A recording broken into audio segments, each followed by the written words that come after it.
When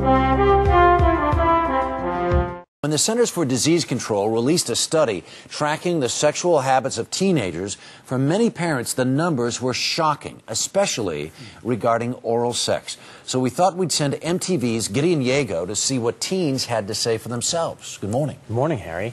I sat down with a group of high school students in Brookline, Massachusetts, to talk to them about what they think are the prevailing views that exist now towards sex. Now, we want to make clear that these students are not talking about their own experiences or decisions necessarily. They spoke with us solely to help us understand what's going on with many teens today. It's Friday night in suburban Boston, and in this house, a killer party rages. For students at Brookline High School, there's dancing, drama, and the sometimes awkward rites of teenage courtship. I think just because we have like a casual experience now doesn't mean we're not going to know what intimacy is for the rest of our lives. Like, it can be really intimate, or it can be just like a casual thing. I think it just definitely just differs not only from like generation to generation, but like from person to person. It's become more socially acceptable to have oral sex than to have normal sex, and people don't think it's as big of a deal. While the number of teens having sexual intercourse has dropped, the number of kids having oral sex has substantially increased in the last 25 years. It's like the technical virginity deal. Okay, explain that to me. Like, people are like, well, it's sex, but not really because it's oral. Right, so you can have tons of oral sex and still be a virgin. Yes. Yeah. Is it something that's just kind of inevitable if you go to high school now? No. Okay. I don't know. I almost think of it like drinking. You sort of feel like everyone does it, so why shouldn't I do it? It's almost like kissing somebody now, like it's not even that big of a deal. But oral sex is a big deal, according to Julie Childers of Planned Parenthood. Teenagers haven't gotten the message that oral sex still is risky. So teenagers and everyone is still at risk for all kinds of sexually transmitted diseases. Growing up, like all the sex education classes we have, all the like videos you see, it's like, don't have sex till you're ready and use protection when you have sex. And so like we're always like afraid of like, oh, the big sex, like we're gonna get pregnant, we're gonna get an STD. But like with oral sex, it's not so much. We wondered what their parents had to say about all this.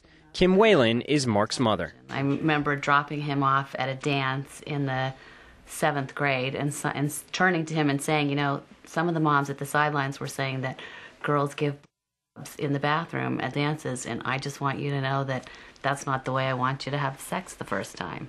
Kim was trying her best to open up one of the most uncomfortable conversations possible. And he was completely embarrassed. And so I talked for as long as I could, as fast as I could, till he went, no, stop. It was like enough. But yes, I had that conversation with him because I want to raise my son to be a good partner and respectful to other women. I don't know about you, but I totally get the respect women, don't force women to do anything, it's degrading. But Childers urges parents like Kim to keep at it because a recent study said most teens would find it easier to postpone or abstain from sex if they could talk to their parents about it.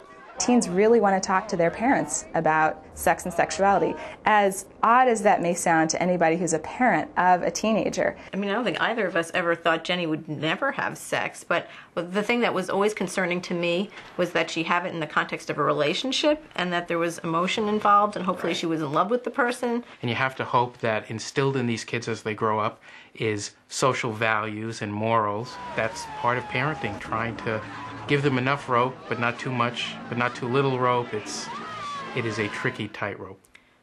I mean, what do you say to those parents that are watching? I think your kids always have your values in the back of their mind. I think let the kid decide and make some decisions on their own. So if you've raised your children to be self-respecting individuals who care about themselves and others around them, I think you're all set. Your kids are going to listen to you. Mostly, so you don't need to keep repeating all the time because then they just get annoyed. Now, although sex education can be uncomfortable and controversial, studies do show that it works. It's the primary reason for the drop in teen pregnancy, sexually transmitted diseases, and even intercourse among teens. And what do the experts say about talking to your kids? It may be one of the hardest things to do, but what do they say about it? Well, I think it gets past a lot of misconceptions. You know, there's about 80% of parents who come out and say, not about, actually 80% of parents who come out and say that they don't think their kids have had sex by the time they graduate high school. And that number is really a little in excess of about 60. So, you know, it's tough to get over, but I think having that kind of dialogue is the best thing for healthy behavior. Very impressive that they talk to you so freely. We did a documentary on this about 10 years ago, and off camera, the kids would say anything about everything. On camera was a completely different story. Oh, they're bold and brave kids for talking. Yeah, very impressive. Gideon, as always, good to see you. Thank you, sir.